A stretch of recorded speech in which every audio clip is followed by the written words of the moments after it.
In computer science, a thread is a lightweight process that can run concurrently with other threads within a single process.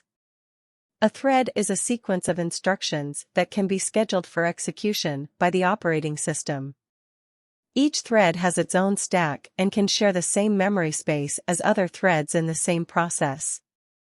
Threads are useful for parallelizing tasks and for improving the performance of software applications.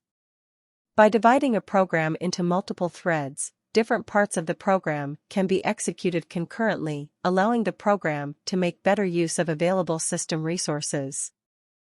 Threads can be used in a wide range of applications, including web servers, database management systems, video games, and scientific simulations. However, programming with threads can be challenging, as they can introduce issues such as race conditions, deadlocks, and thread starvation. To create and manage threads in Java, the Java Concurrency API provides a set of classes and interfaces, including the thread class.